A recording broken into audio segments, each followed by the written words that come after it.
Hey guys, it's Lisa. In this video today, I want to talk about the past, present, and future of search engine optimization. But I don't want to spend too much time in the past because I know you guys care more about the here and now and the future.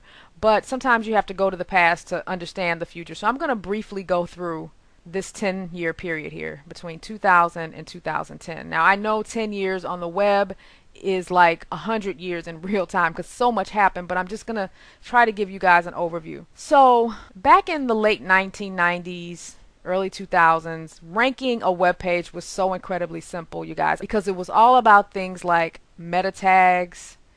You could create doorway pages, which were basically one-page websites that focused on the keyword you wanted to target. All you had to do was stuff your keywords in the content, the body of the page, and you were good to go. So for those of you guys that don't know what meta tags are, they're basically just descriptors that go into the head of your page. And if you use WordPress, which is what most of you guys use today, there are plugins like Yoast and All-in-One SEO that will allow you to add these descriptors to your pages very easily. And if you have like a static HTML site, of course you have to do all this manually. But I don't want to spend too much time on this because you can Google this, and I think most people are probably familiar with meta tags these days. So as we progressed through this 10-year period, let's say when we got to 2003, 4, 5, it became more about links. Now links were important, even early on in 2000, but it really became important between 2003, 4, 5, and going forward. And early on, it wasn't even about the quality of the links. It was just the quantity. So people would go to directory submission sites.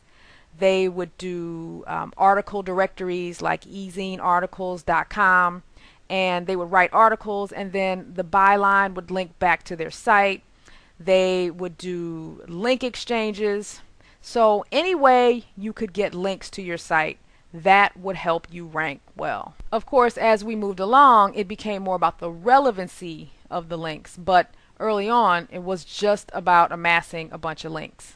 Another metric that became very important in the early 2000s was the keyword density metric, which is basically the ratio of the keywords on your page that you want to target to the number of words on a page. So people had figured out, like, hey, if you want to rank #1 in Google, all you need is a 3% keyword density ratio for the keyword you want to target, and you can get #1. I mean, it was really that simple. Now, of course, as we got into 2008, 9, and 10, some of these things became a little bit more tricky. For example, keyword density became harder to figure out. It became more about the relevancy of the links that point to your site and all that. So now I want to focus on 2011 because I really think the last 3 years, 2011, 12, and even now 2013, that's when all of the big changes have happened.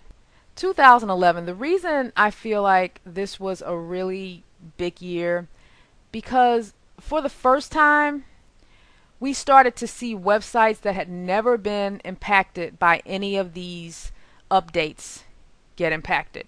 So it was like the bar for quality had been raised tremendously. So in February, April, and September of 2011, Google launched 3 really big Panda updates. That's what the algorithm was called. The algorithm is when Google decides to change how they rank websites. So the Panda update targeted sites that did too much keyword stuffing, had too much duplicate content, people that had outdated, stale content, and people who just did not have enough quality signals pointing to their site, like social media signals, relevant links, and all that kind of stuff. If you did not meet Google's criteria for a quote-unquote quality website, then you were impacted by one of these large updates in 2011. Now, there were a lot more updates in 2011, but these were the 3 big ones. The other thing that became really big in 2011 was personalized results. So not everybody can see the same search engine results anymore. So you may do a search for your own keywords and see that you rank number 6, but someone else may do that same search and see your site on page 2, the number 12 result.